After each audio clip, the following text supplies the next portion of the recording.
All right, we are going to combine two of your favorite things in this lesson. We're going to talk about probability, and we're going to bring back our good friend, the Venn diagram, and we're going to talk about how those two can be used together. This is lesson 6.8, so let's get started.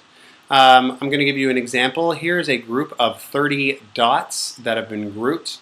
These 30 dots represent students in a class, and some of them enjoy math. They are in the M circle. Some of them enjoy English, they are in the E circle, and where those two circles overlap, those are the students that enjoy both math and English, and those little dots that are not in either one of the circles and are just kind of sitting outside, those are the students that don't like math or English. So that's kind of how I set it up.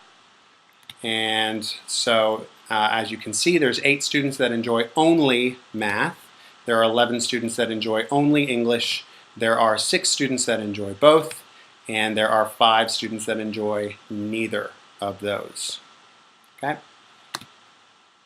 So now I can ask for some probabilities. What is the probability that a student enjoys both math and English? Well, that's the 6 students that you see in the overlap of the M circle and the E circle, but I need a probability. So I take those 6 students and divide by the total number of students, which is 30, and that gives me 6 out of 30. That's a probability. It's between 0 and 1.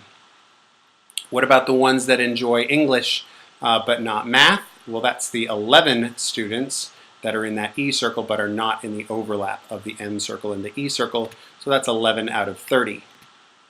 What's the probability that a student enjoys neither math nor English? Well, that's those 5 dots sitting outside of both circles. So that's 5 out of 30.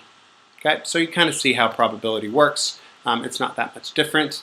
Now we talk about a situation that we did a while ago. I'm going to kind of speed through the algebra of this because we've talked about it already, you've been assessed on it already, and now we're just using it to figure out probability questions.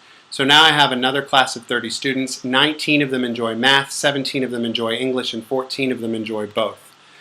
So we complete that Venn diagram first. There's 4 possible regions. There's the people that enjoy math, there's the people that enjoy both, there's the people that enjoy English, and then there's the people that enjoy neither. So those are the only 4 regions that I can think of.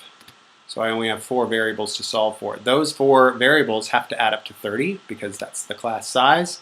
I know that the variables that are in the M circle, A and B, they have to add up to 19 because I was told that 19 students enjoy math. I know that the B and the C from the English circle, those have to add up to 17 because I know that 17 students enjoy English, and because 14 people enjoy both, that's just section B. So I know that B is going to be equal to 14. That's going to get the ball rolling, and it's going to get me more able to solve A, which would have to be 5, C, which would have to be 3, and then D, which would have to be 8.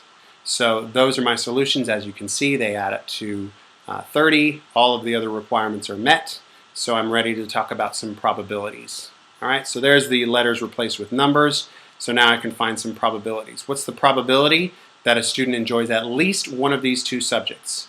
Well, there's the 5 students that enjoy math, there's the 14 that enjoy both, and there's the 3 that enjoy English. So that's 22. Another way you could figure it out is take all 30 students and subtract out those 8 that don't enjoy either subject. Either way, you get 22 out of the 30 students that enjoy at least one. The students that enjoy at most one of these subjects, that's going to be the 5 students that enjoy math, the 3 students that enjoy English, and then the 8 students that don't enjoy either one. So, or we could take all 30 kids and subtract off the 14 that enjoy both, because those are the only ones that I don't want to talk about.